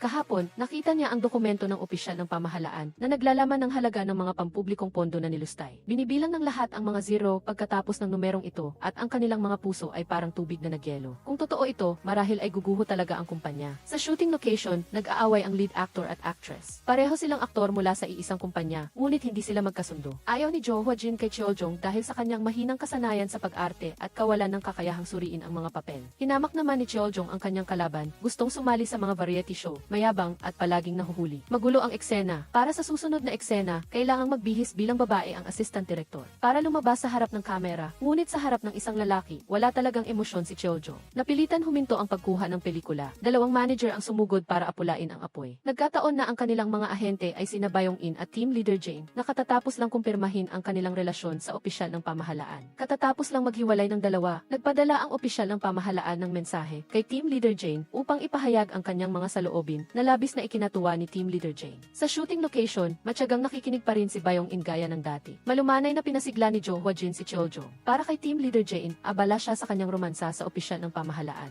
Hindi man lang pinakinggan ni Team Leader Jane ang sinasabi ni Cheoljo, ngunit walang silbi ang pagdating ng dalawa sa set. Sa tuwing nakikita sina Jo Hwa-jin at Cheoljo, nag-aaway pa rin sila. Sumasakit ang ulo ng buong crew. Ang pinakamasakit sa ulo ay ang direktor, na may eksena ng halikan na susunod, ngunit hindi ito makunan sa kasalukuyang sitwasyon. Kasabay nito, nahaharap din si Cheoljong sa kahirapan. Isang aktor sa kumpanya na nagngangalang Jang Bong-hwan, dahil sa kanyang mahinang kasanayan sa pag-arte, ay nagkasala sa manunulat. Ayaw ng manunulat na magkaroon ng ganitong masamang aktor sa kanyang gawa. Kaya, ipinaalam niya ng maaga sa kumpanya na isusulat niya ang pagkamatay ng karakter ni Jang Bong-hwan. Agad na naghanap si Cheoljong at ang iba pa ng paraan upang mapakinis ang manunulat. Nakaisip si Kim So-young ng ideya. Kung ang balita ng pagkamatay ni Jang Bong-hwan ay lumabas, magpoprotesta ang kanyang mga tagahanga. Ang ina ni Kim So-young ay isang malaking tagahanga ni Jang Bong-hwan at sa ilalim ng organisasyon ni Kim So-young, nagaganap ang masiglang protesta. Ngayon ang kaarawan ni Kim So-young, sabik siyang naghihintay na maalala ito ni Cheoljo. Ngunit walang reaksyon si Cheoljo. Tila nakalimutan niya ang kanyang kaarawan na labis na ikinabahala ni Kim So-young. Sa kabilang banda, hindi na mapaghihiwalay ang opisyal ng pamahalaan at si Team Leader Jane. Palihim pa nga siyang sumunod sa kanya sa set at nakatira sa silid ni Team Leader Jane. Tinawag ni Bayong-in si Team Leader Jane upang maghapunan ng magkasama. Sa harap ng isang masaganang hapunan, walang gana si Team Leader Jane na magsaya. Ang nasa isip lang niya ay ang kanyang kasintahan sa silid. Matapos niyang kainin ang lahat, dali-dali siyang bumalik sa silid. Kinaumagahan, inilingan si Bayong-in na magbayad ng dagdag para sa silid. Doon lang niya nalaman na may isa pang tao sa silid ni Team Leader Jane kagabi. Agad na sumugod si Bayong-in sa silid ni Team Leader Jane upang hulihin sila sa akto. Hindi niya inaasahan na ang lalaking itinatago ni Team Leader Jane ay ang opisyal ng pamahalaan na responsable sa pagrepaso ng buwis ng kumpanya. Pinagalitan ni Bayong-in si Team Leader Jane. Magkasama silang naglakbay para sa negosyo. Abala siya habang si Team Leader Jane ay abala sa pakikipag-ugnayan. Pagkatapos ng isang malaking pagtatalo, agad na bumaba si Team Leader Jane, iniwan siya ni Kim Jwa-jun sa tabi ng kalsada. Pagkababa ng sasakyan, natuklasan ni Team Leader Jane na napakahirap ng trapiko doon. Sinubukan niya ang iba't ibang paraan ngunit hindi makakuha ng taxi. Sa huli, nakakuha siya ng dumadaang traktor at nakabalik sa set. Naroon din ang receptionist. Ang kanyang unang papel na pinahahalagahan niya ay isang maliit na katulong sa pelikulang ito. Nagkaroon pa nga ng pagtatalo na alisin ang eksenang ito. Maghapon siyang naghintay sa set, ngunit ipinaalam sa kanya na pansamantalang tinanggal ang kanyang eksena. Agad na nawasak ang pangarap ng receptionist. Nang dumating ang oras para sa eksena ng halikan, nag-away sina Jo Hwa-jin at Cheoljong sa kotse. Lahat ng nasa harap ng screen ay nag-alala. Tunay ngang hindi sila binigo ng dalawa. Sa unang pagkakataon, binahin ni Cheoljong sa mukha ni Jo Hwa-jin. Sa pangalawang pagkakataon, isang gagamba ang nahulog. Namutla si Jo Hwa-jin sa takot. Halos magbitiw ang direktor sa lugar na iyon, ngunit bigla niyang napansin na sinusubukan ng dalawang tao sa kotse na hulihin ang gagamba na di inaasahang lumikha ng isang mainit na eksena. Ito mismo ang gusto ng direktor. Sa wakas, nailabas na ni Cheoljong ang gagamba sa kotse. Ang una niyang ginawa ay alalahanin si Jo Hwa-jin. Sa totoo lang, matagal na silang magkakilala ni Jo Hwa-jin at nagtrabaho na sila ng magkasama. Naaalala din niya na si Jo Hwa-jin ay allergic sa mga insekto. Inalala ng dalawa ang nakaraan at naging tahimik ang kapaligiran. Ngunit di nagtagal, lumitaw ang bagong problema. Hindi na nag-aaway ang dalawa at sa halip ay naging napakadedikado. Patuloy silang nagtatalo tungkol sa nilalaman ng script, paulit-ulit na nagpapabagal sa pag-unlad. Tungkol sa posibleng pagkalugi ng kumpanya, kinumbinsi ng asawa si ama na pautangin si Cheoljong ng pera. Sa ganoong paraan, magagamit ni Cheoljong ang pera upang bilhin ang kumpanya at maging direktor mismo. Agad na ipinaalam ni Cheoljong sa kanyang mga kasamahan na nakahanap siya ng paraan upang mapanatili ang kumpanya. Nabasa ni Cheoljong ang mga protesta na inorganisa ni Kim So-young. Hindi lang siya hindi nagalit, sa halip ay pinuri niya ito sa paggawa ng magandang trabaho. Sa sandaling ito, dumating sa kumpanya ang aktor na si Jang Bong-hwan. Ang post ni Kim So-young sa social media. Ang post ni Kim So-young ay nagpabago kay Jang Bong-hwan sa isang kaawa-awang umiiyak na bata. Ginawa niya ang kanyang makakaya upang bumuo ng isang matigas na imahe, ngunit nasira ito sa isang iglap. Galit na galit si Jang Bong-hwan at pinuntahan si Kim So-young para ayusin ang usapan. Sa Sa sandaling ito, tumayo si Cheoljong upang ipagtanggol si Kim Soyoung at pinalaya si Jang Bonghwan. Pagkatapos ng trabaho, tinanong ni Cheoljong si Kim Soyoung kung kaarawan niya ilang araw na ang nakalipas. Dati, taon-taon ay naaalala ni Cheoljong ang kaarawan ni Kim Soyoung. Ngunit ngayong taon, dahil araw-araw niyang nakikita si Kim Soyoung, nasanay na siya. Sa halip, nakalimutan niya ito. Bagaman ilang araw na ang nakalipas, nagpapasalamat pa rin si Kim Soyoung sa pagbati ni Cheoljong sa kanyang kaarawan. Tinanong ni Cheoljong si Kim Soyoung kung anong regalo ang gusto niya para sa kanyang kaarawan. Gusto ni Kim Soyoung na uminom ng alak kasama siya. Upang makipag-inuman kay Kim Soyoung, hindi sumama si Cheoljong sa kanyang pamilya upang manood ng musikal. Pinuntahan siya ng kanyang asawa at anak sa kumpanya at nakita silang nag-uusap at nagtatawanan ni Kim Soyoung. Hiniling ng asawa na ipaliwanag niya ang sitwasyon ng malinaw. Ang eksenang ito ay nagpapaalala kay Prince Yong-pyeong na noong una ay gustong pigilan siya ni Cheoljong na makipag-date kay Kim Soyoung. Sinabi sa kanya ng kanyang ama na nakikipag-date si Kim Soyoung sa isang may asawang lalaki. Kaya naman, nagkamali si Prince Yong-pyeong ng pagkakaintindi. Ang may asawang lalaki na sinasabi ni Cheoljong ay ang kanyang ama. Sa ilalim ng panggigipit mula sa kanyang asawa at anak, wala nang ibang magawa si Cheoljong kundi aminin na si Kim Soyoung ay ang kanyang anak sa labas. Tinanong ng asawa si Kim Soyoung tungkol sa kanyang kaarawan. Batay sa kaarawan, ipinagpalagay ng asawa ang oras ng pagtataksil ni Cheoljong nang buntis siya kay Prince Yong-pyeong. Pinapaalis si Cheoljong sa bahay ng kanyang galit na asawa. Ipinaliwanag ni Cheoljong na sa panahong iyon, nagde-date pa rin sila, ngunit nasa proseso sila ng paghihiwalay. Hindi niya alam na buntis ang kanyang asawa. Nang makita ang galit ng kanyang asawa, walang nagawa si Cheoljong kundi dalhin ang kanyang bagahe sa trabaho. Ang kanyang mga kasamahan ay nagbubulungan tungkol sa kanyang likuran. Isang senior na aktor ang nagpa-practice ng isang dula at nagkaroon ng hindi pagkakaunawaan sa direktor. Sa dula, may eksena kung saan tumatalon ang aktor sa tubig. Ngunit tumanggi ang aktor sa kadahilanang hindi iginagalang ng direktor ang tradisyon ng teatro at sumasalungat sa kanyang kalooban.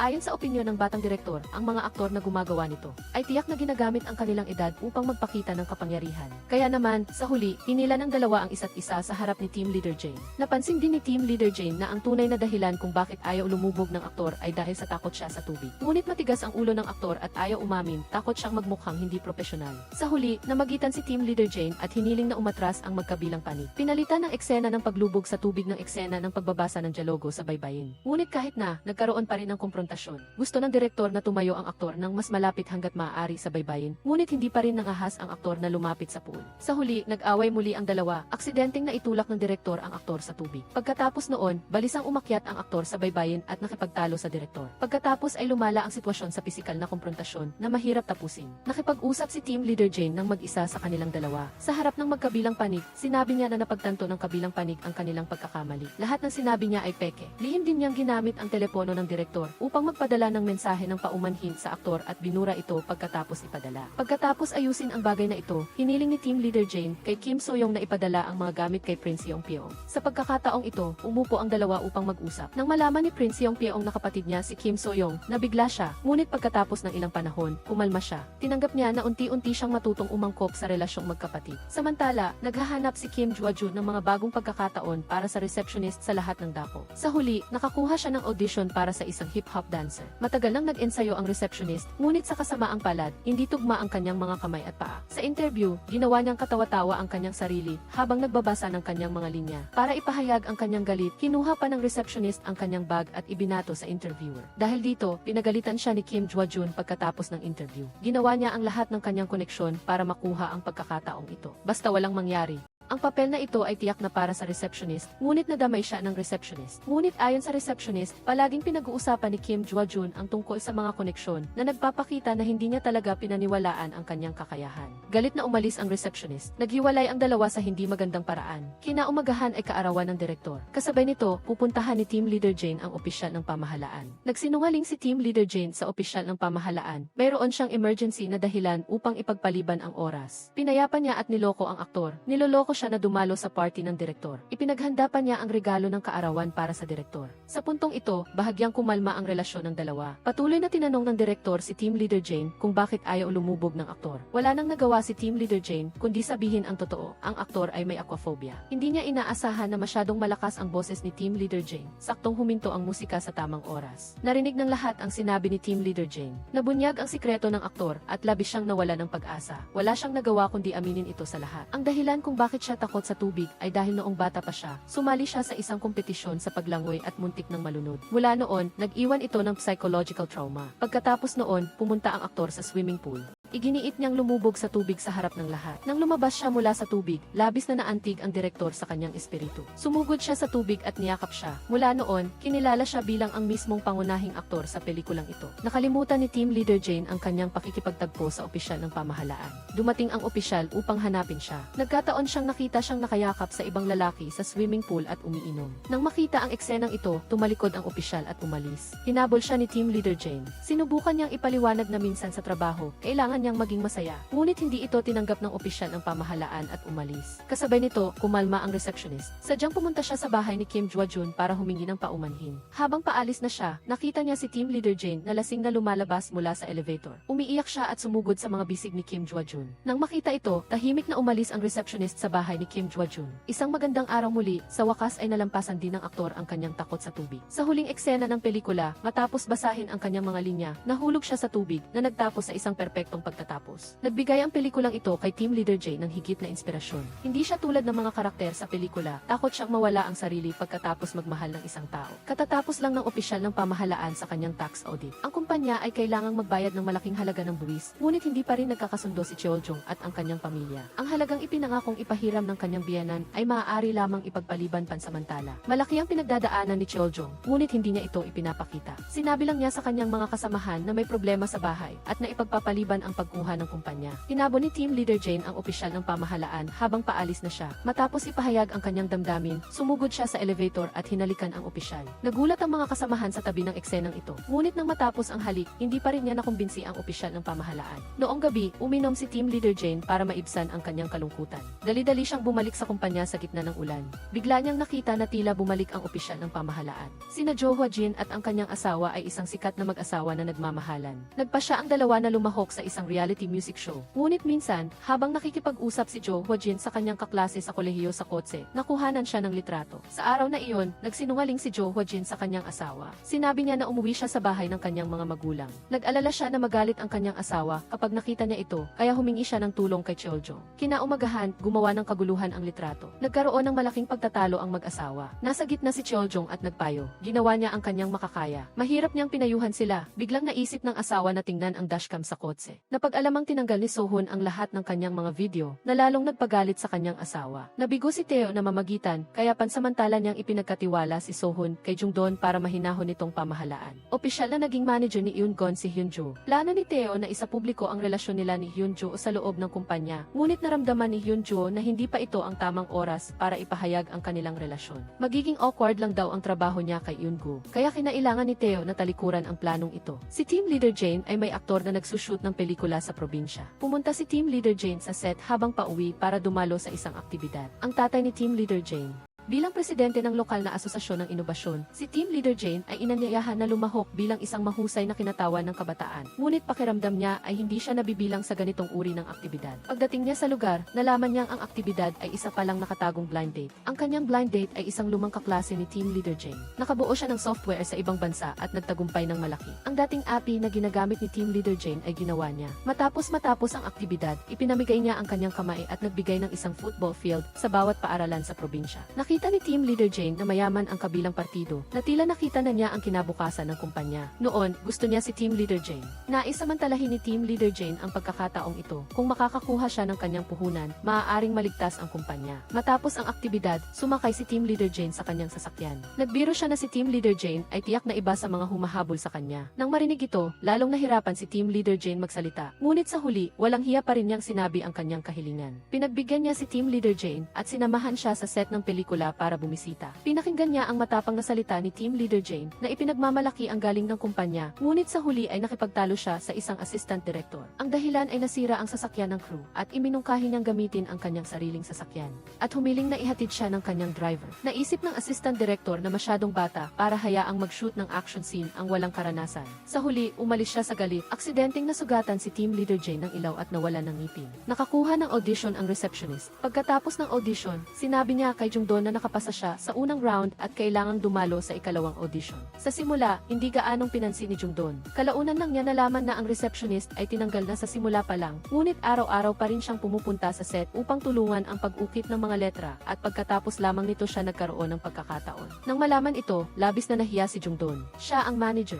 ngunit wala siyang oras para alagaan ang receptionist. Labis na naantig ang receptionist. Di nagtagal, umamin siya ng pag-ibig kay Jungdon, ngunit hindi siya sinuklian ni Jungdon. Hindi pa rin pinapatawad ng asawa ni Theo si Theo. Lalo siyang nagalit ng gabing iyon ay pumunta si Theo sa bahay ni Sohun. Bagaman ilang beses nang ipinaliwanag ni Theo na iyon ay upang ayusin ang relasyon ni na Sohun at ng kanyang asawa, sa sandaling iyon, ang kanyang paliwanag ay tila walang kabuluhan. Naghain ng diborsyo ang asawa at opisyal na naghiwalay sina Sohun at ang kanyang asawa. Lumipat ang asawa sa bahay ni Theo. Pagkatapos ng maraming pangumbinsi ni Theo, ginamit pa niya ang pagkatalo ng asawa sa stock market noon upang takutin ito. Sa huli, pumayag din ang asawa. Regular na lumahok sa interview program. Pagkaraan ng ilang panahon, kumalma si Sohun at mas naging maunawain. Nagpasya siyang makipagkasundo sa kanyang asawa. Ngunit bago magsimula ang programa, biglang dumating ang boss ng Star Entertainment para kausapin si Sohun at sinabi sa kanya na magkasabwat si Theo at ang kanyang asawa. Malaki ang nawalang pera ng kanyang asawa sa stock market. Alam ni Theo ang tungkol dito, ngunit tinulungan niya itong itago mula kay Sohun. Sa panahon ng paghinto, direktang tinanong ni Sohun ang tungkol sa transaksyon sa stock market. Walang malay na tumingin ang kanyang asawa kay Theo. Naghinala siyang isiniwalat ni Theo ang balita. Nang umabot sa sukdulan ang alitan, sinabi ng asawa ang totoo kay Sohun.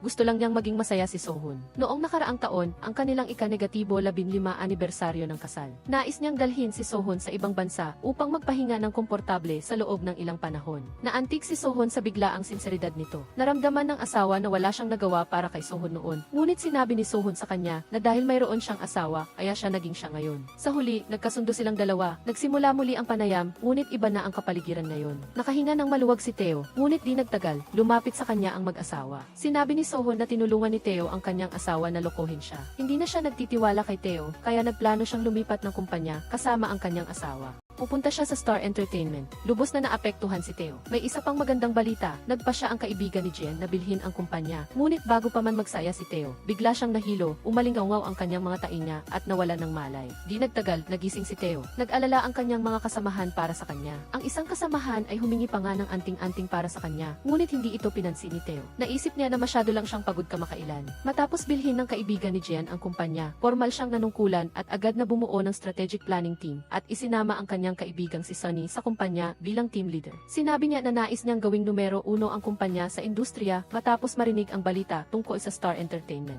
Pagkatapos mang-agaw ng mga empleyado mula sa kanilang kumpanya, agad siyang nagpasya na maghiganti. Ginamit niya ang parehong paraan upang makuha ang pinakasikat na aktor ng Star Entertainment ngayon. Ngayon, ang receptionist ay may isa pang panayam. Nakatagpo niya ang interviewer na kanyang ininsulto noon. Ang papel sa pagkakataong ito ay ang pagbebenta ng sarili at pang-aakit ng mga lalaki. Partikular na hiniling ng interviewer na mag-audition ang receptionist at personal siyang kinutya sa paghawak kay Jungdon upang umakyat. Galit na galit ang receptionist kaya sinaktan niya ito. Matapos may balita ang insidente sa kumpanya, pinayuhan ng bagong amo si Jungdon na huwag sayangin ang kanyang lakas sa isang aktor na walang kinabukasan. Labis na nalungkot si Jungdon. Gusto lang niyang gumawa ng sikat na ang receptionist. Napansin ng amo ang isang bagong problema. Halos walang bagong empleyado ang kumpanya. Inihalin tulad niya ang kumpanya sa isang tubigan na kailangang dumaloy upang magkaroon ng buhay. Kaya agad siyang bumuo ng isang bagong development team. Lahat ng may kakayahan ay maaaring mag-apply bilang team leader. Ang estilo ng pamamahala ng amo ay panguna at kakaiba. Lahat ng kasamahan ay nakita siyang cool.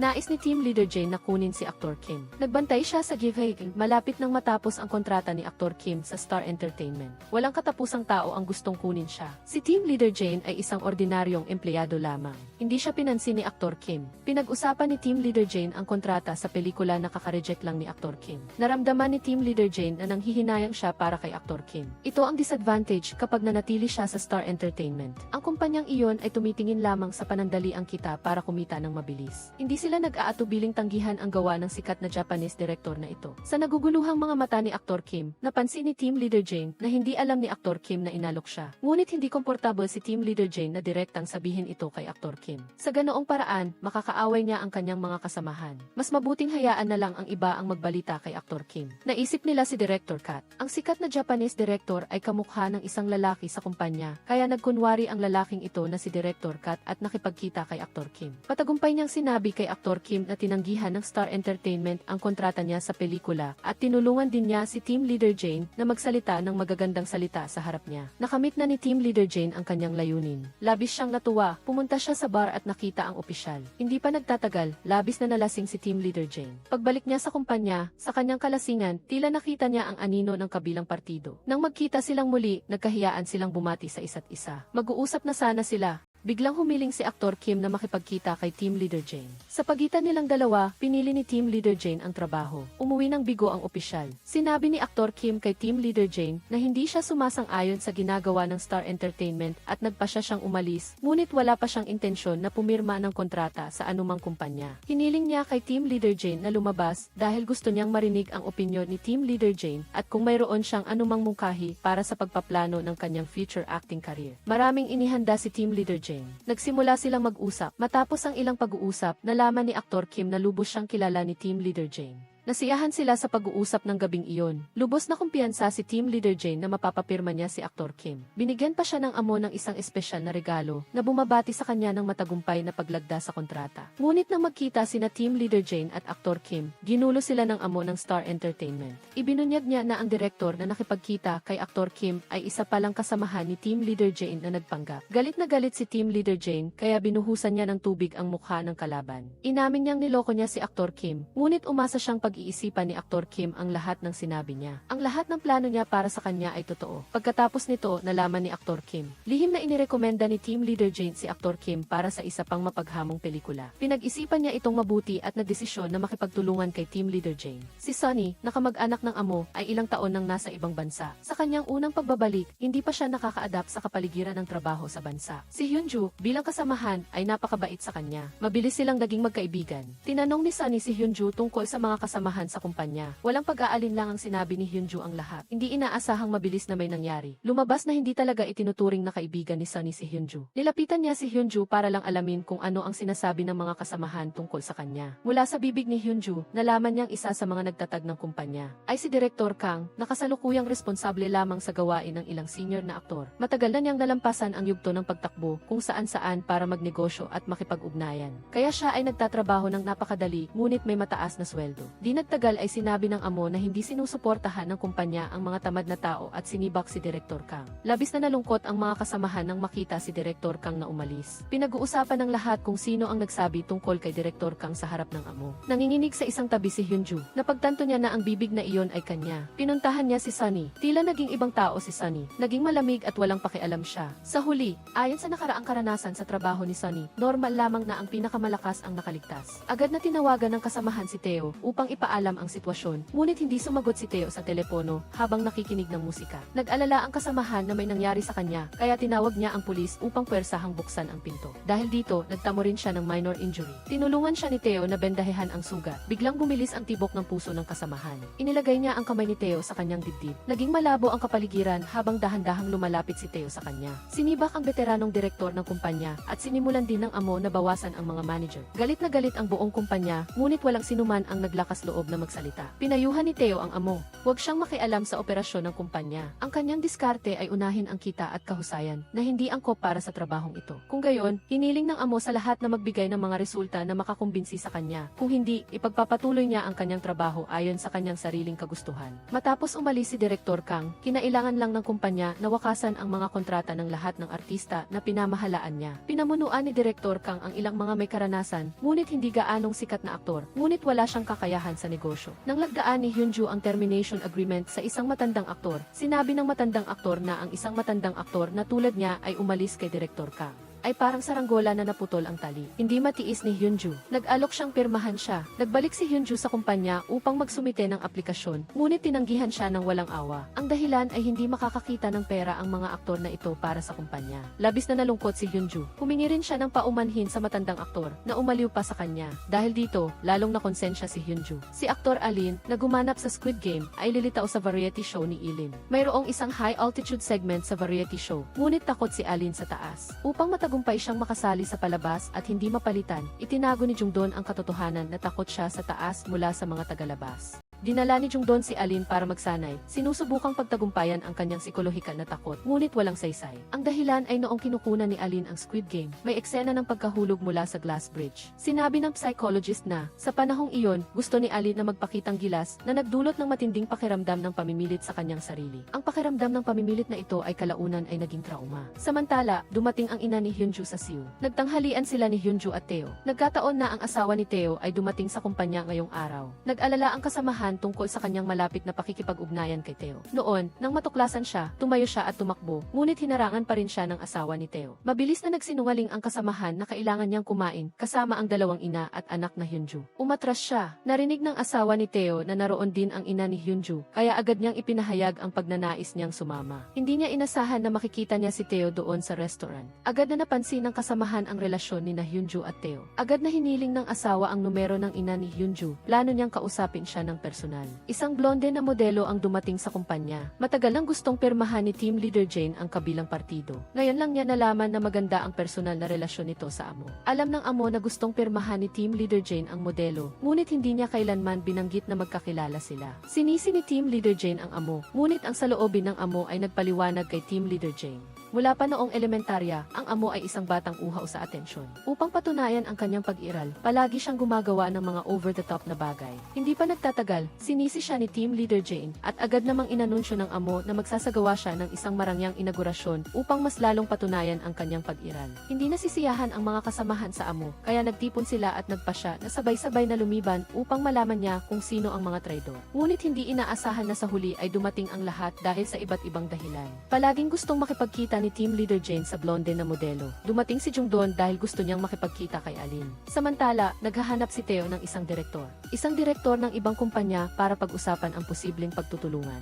Halos tapos na si Theo sa pakikipag-usap, ngunit hindi niya inaasahan na, sa salita ng amo, bigla niyang ipinahayag na makikipagtulungan siya kay Direktor Bae. Sa sandaling iyon, nakaramdam si Theo ng pagkabigo. Hinarap ni Theo si Direktor Bae na nangako na makikipagtulungan sa kanya, ngunit bakit niya tinanggap ang alok ng amo? Natural na sumagot si Direktor Bae na ang negosyo, syempre, ay kailangang pag-usapan sa amo. Sa hapunan na ito, dumating din ang receptionist. Binigyan siya ni Jungdon ng pagkakataon na mag-audition para sa isang musical film. Napakasikat ng direktor. Sa pagkakataong ito, dumating din ang direktor para dumalo sa hapunan ng amo. Nagkaroon ng kawili-wiling pag-uusap ang receptionist at ang direktor. Malapit sa dulo ng party, nagsimulang magpiano ang direktor at kumanta naman ang receptionist. Napakaganda ng eksena. Tiningnan siya ni Jungdon mula sa malayo. Pinaalalahanan siya ng kasamahan na ang direktor na ito ay madalas na nakikipag-date sa mga aktres at sinabihan ang receptionist na mag-ingat. Sa wakas, napagkasunduan ni Team Leader Jane ang kontrata sa modelo. Pinagtawanan siya ng amo dahil sa kanyang pagiging seryoso. Uminom sila ng uminom. Pagkatapos malasing ni Team Leader Jane, nakita niya ang opisyal na lumitaw sa kanyang harapan.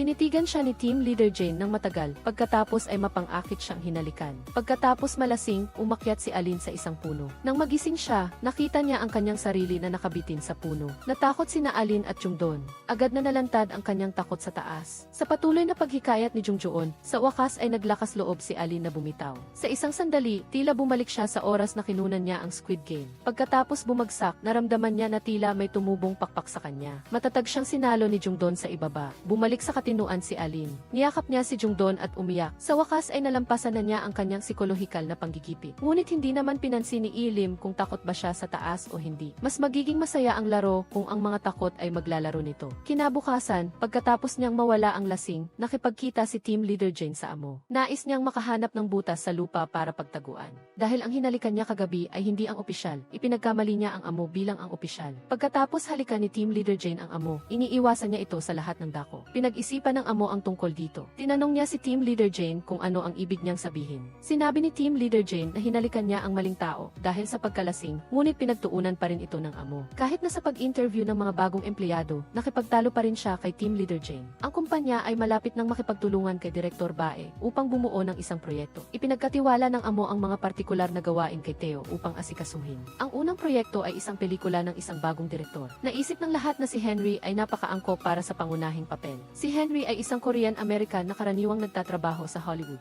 Ang direktor ay si Giyu. Hindi pa nagtagal, nanalo lang siya ng award sa Blue Dragon Film Festival. Agad na tinawagan ni Team Leader Jane si Director Yu. Nang marinig ni Director Yu ang pangalang Henry, agad niyang ibinaba ang tawag. Nagtanong si Team Leader Jane. Sa sandaling ito lang niya napagtanto na may hangganan sa pagitan nilang dalawa. Ang unang screenplay ni Director Yu 4 na taon na ang nakakaraan ay ipinadala kay Henry sa pamamagitan ng email. Ngunit sumagot si Henry na huwag na siyang makipag-ugnayan sa kanya ng personal at agad na binura ang file. Dahil dito, nagtanim ng sama ng loob si Director Yu hanggang ngayon. Tungkol sa relasyon ni na Director Yu at Henry, tila mailihim si Theo na hindi niya masabi. Lumalabas na si Theo pala ang tumanggi sa screenplay na ipinadala ni Director Yu. Nakita ni Theo na hindi maganda ang script kaya direkta niya itong binura. Walang kaalam-alam si Henny tungkol sa email na iyon, ngunit para dito hindi alam ni Theo kung paano magsimula. Kaya kailangan niyang sabihin kay Hyunju na hindi alam ni Team Leader Jae-in ang nangyari at pumunta siya para hanapin si Director Dway. Inamin ni Director Dway na fan siya ni Henny. Sinulat niya ang script para sa unang pelikula batay sa kanya. Ipinadala niya ang script kay Henny, ngunit malupit itong tinanggihan tulad ng isang babaeng puno ng pag-ibig na tinanggihan ng kanyang minamahal. Kaya sa pagkakataong ito, hindi na siya makikipagtulungan kay Henny. Nang makita ito, gumamit si Team Leader Jae-in ng panggaganya. Hinimok niya si Director Dway na pumayag na makipagkita muna kay Henny. Kasabay nito, hindi sinasadyang narinig ni Henny si Director Dway sa isang programa sa radyo. Nagpahayag siya ng ilang naiisip niya habang nagpepelikula. Agad siyang humiling na pumunta sa istasyon ng radyo para makipagkita sa direktor. Nang malaman ni Hyunjo ang balita, nakipagtulungan siya kay Theo. Sinusubukang pigilan ang dalawa na magkita. Sinubukan ni Theo ang lahat ng posibleng paraan para magpatumpik-tumpik. Nagmadaling dumating si Hyunjo sa istasyon ng radyo at naharang si Director Dway. Habang papunta, sinabi ni Hyunjo kay Director Dway na abala si Henny kamakailan at malamang nawala ng pagkakataong makipagkita sa kanya bago siya umalis ng bansa. Nagtaka si Team Leader Jae-in. Tila sinasadya ni Hyunjo na pigilan ang pagtutulungang ito. Agad siyang tumawag kay Henny. Sinabi niya na mayroong interview, agad na pumayag si Henny. Mabilis silang nagkasundo sa oras ng pagkikita. Inanyayahan ng direktor ang receptionist na i-record ang background music ng pelikula. Matapos ang proseso ng pagre-record, maghapon siyang walang natanggap na sagot. Akala ng receptionist ay nabigo siya, ngunit hindi nagtagal, nakatanggap siya ng balita na napili siya. Hindi lang siya hinilingan ng direktor na kumanta, inimbitahan din siyang maging pangunahing aktres ng pelikula. Ngunit ang aktor para sa pelikulang ito ay napili na. Naramdaman ni Dongzon na mayroong mali, agad niyang tinanong ang direktor. Sinabi ng direktor na naghiwalay na sila ng dati niyang pangunahing aktres. Kamakailan, nakita niya ang receptionist, kaya umaasa siyang ang receptionist ang magiging pangunahing aktres. Ito ay isang pornographic film na isinulat at pinagbidahan ng direktor na nangangahulugang kailangang umarte ng receptionist kasama ang direktor. Ang hindi malinaw na saloobin ng direktor ay nagparamdam kay Dongdon na may mali. Hiniling niya sa receptionist na pag-isipan itong mabuti, ngunit ang receptionist ay lubos na nalulunod sa kagalakan ng pag-arte. Naiinis si Dongdon sa sitwasyon ng receptionist. Napansin ni Team Leader Jae-in na medyo nag-aatubili si Dongdon. Inalo niya si Dongdon, sa pagiging isang artista, kinikilala ang receptionist ng direktor ay isang magandang bagay. Nag-iisa lang nakipagkita ang receptionist sa direktor para mag-shooting. Hinawakan ng direktor ang mukha ng receptionist at nagsalita ng matatamis na salita. Sa sandaling balak niyang halikan siya. Biglang dumating si Dongdon, sa harap ng direktor ay sadya siyang nagkunwari na malapit sa receptionist. Bumulong siya sa tenga nito, sinabi niya na siya mismo ang susundo at maghahatid sa receptionist sa mga rehearsal mula ngayon. Sa araw ng pagkikita ni Henny at Director Dway, naging basto si Director Dway kay Henny. Sa kanilang pagtatagpo, agad niyang hiniling kay Henny na mag-ensayo kasama niya. Inatasan din ni Director Dway ang script na si Henny ang gaganap sa papel ng isang taong nag-iwan sa kanyang minamahal ng lubos. Pagkaraan ng 4 na taon, bumalik siya at nakuha muli ang babaeng mahal niya. Agad na pumasok si Henny sa karakter pagkatapos ng isang emosyonal na pagganap. Nalulong si Director Dway dito at hindi na makawala. Itinulak niya si Henny at galit na sinabi. Sa wakas, natikman din niya ang pakiramdam ng pagtanggi. Litong-lito si Henny sa direktor ng ESK at wala na itong sama ng loob. Ngunit hindi maintindihan ni Henny ang sinasabi niya. Sabi ni Henny na hindi siya nakatanggap ng email at hindi rin niya nabasa ang script. Sa puntong ito, wala nang nagawa si Hyunju kundi tumayo at umamin ng pagkakamali. Sinabi niya na nang una siyang dumating sa kumpanya, 4 na taon na ang nakakaraan dahil hindi niya maintindihan ang script kaya binura niya ito. Ngunit malinaw na bagong dating lang si Hyunju sa pangkat ni Jane. Hindi niya alam kung bakit siya nagsinungaling. Sa huli, galit na umalis sina Director Dway at Henny at sinabing ededemanda nila ang kumpanya. Opisyal na nakansela ang unang proyekto ng kumpanya. Ngunit matagal nang hindi nagpapakita si Theo.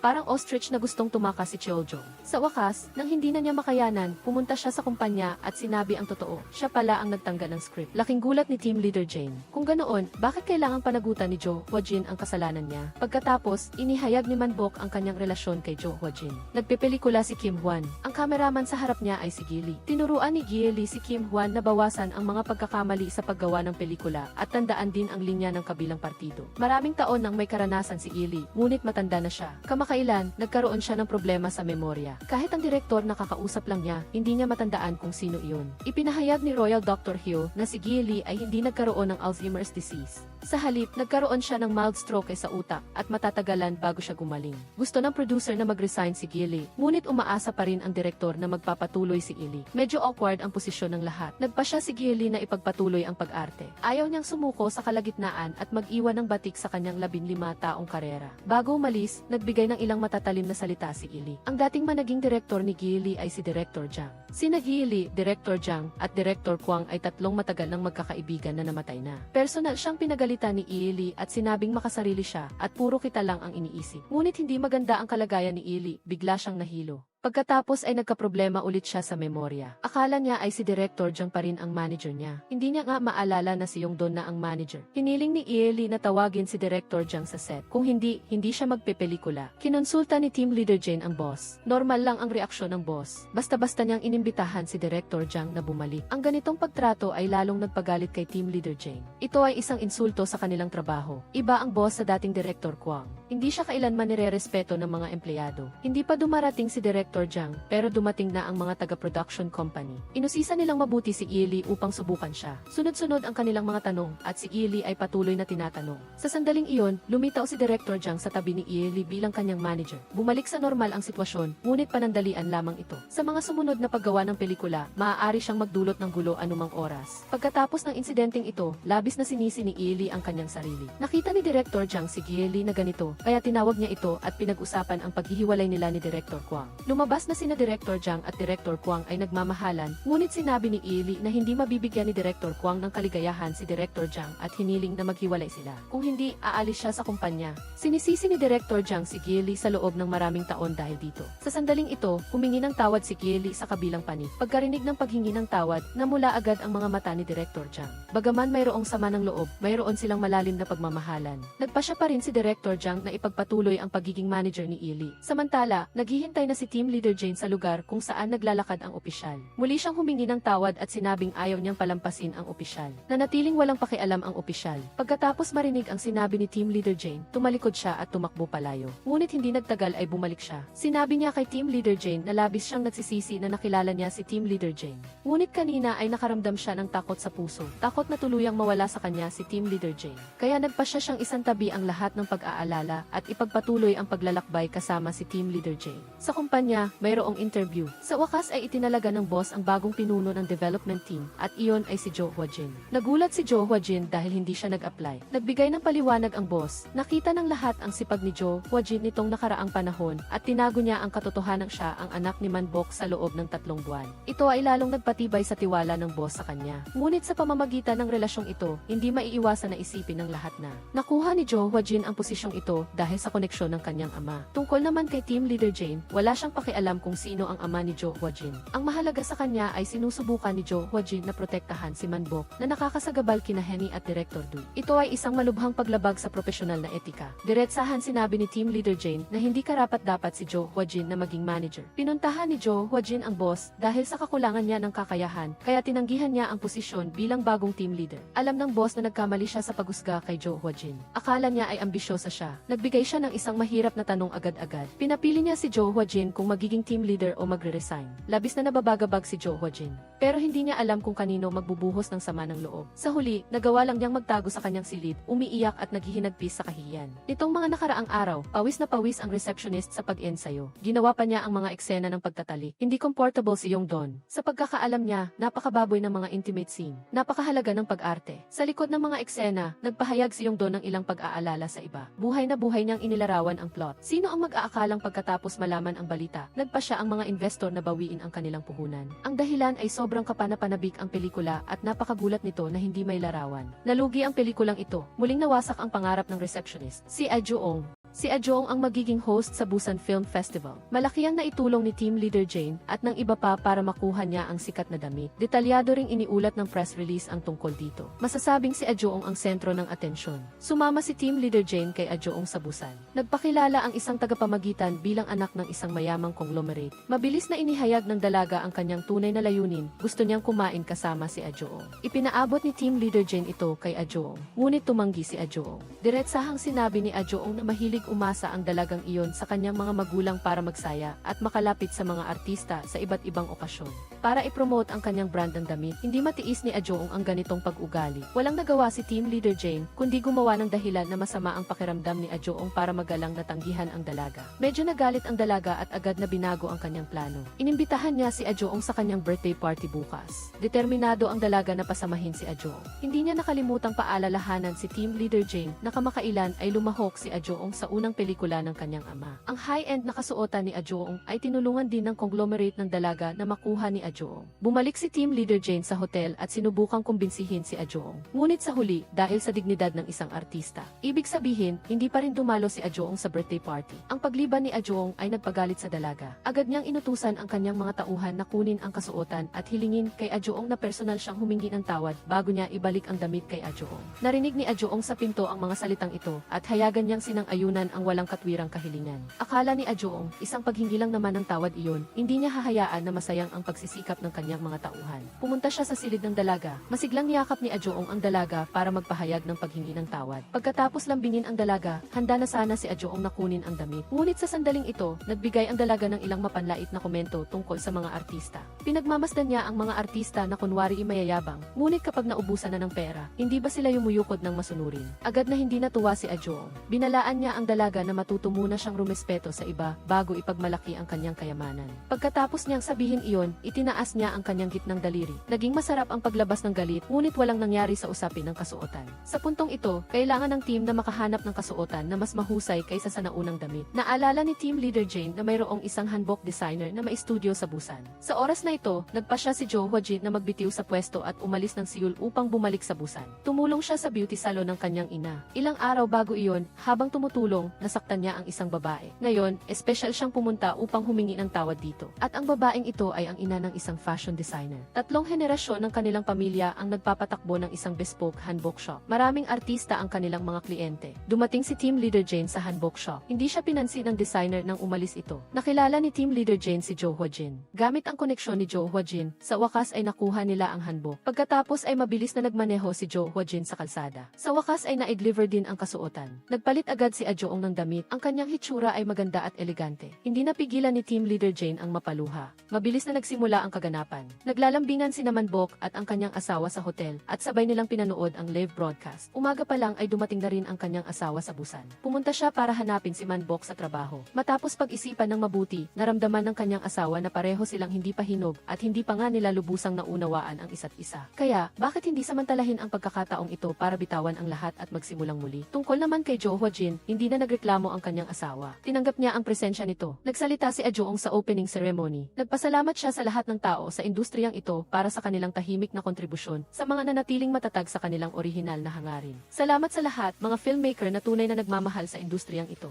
Ang kanyang taos puso at mapagbigay na talumpati ay umani ng malakas na palakpakan mula sa mga manonood. Pagkababa ni Ajoong, emosyonal siyang niyakap ni Team Leader Jane. Pinanood ni Jo Hwajin ang seremonya na may halong emosyon. Alam ng kanyang ina na ayaw niyang iwan ang industriya. Sa sandaling ito, tinawagan ni Manbok si Jo Hwajin at inimbitahan siya sa cocktail party. Habang nag-uusap sila, nagmaneho si Manbok papunta sa bahay ni Jo Hwajin. Naghanda siya ng damit para kay Jo Hwajin. Kasabay nito, para aliwin ang nasaktang puso ng receptionist, dinala siya ni Yongdon sa Busan. Nagbago ang receptionist mula sa dating magaspang na hitsura. Nagsuot siya ng eleganteng damit at nag-high heels. Natigilan si Yongdon. Gustong magsalita ni Yongdon sa receptionist, ngunit bago pa man siya makapagsalita, pinutol na siya ng receptionist. Alam ng receptionist ang gustong sabihin ni Yongdon, gusto rin niya si Yongdon. Balak niya sanang maghintay hanggang sa maging female lead siya sa pelikula bago umamin kay Yongdon. Ngunit di nagtagal, habang nakikipag-usap sa iba, nalaman ng receptionist na si Yongdon pala ang sumira sa proyektong iyon ng pelikulang pang-adult. Galit na umalis ang receptionist. Mabilis siyang hinabol ni Yongdon. Gustong imbitahin ng tagapamagitan si Team Leader Jane sa isang management company sa Amerika. Medyo natuwa si Team Leader Jane. Tinanong pa niya si Jo Hwajin,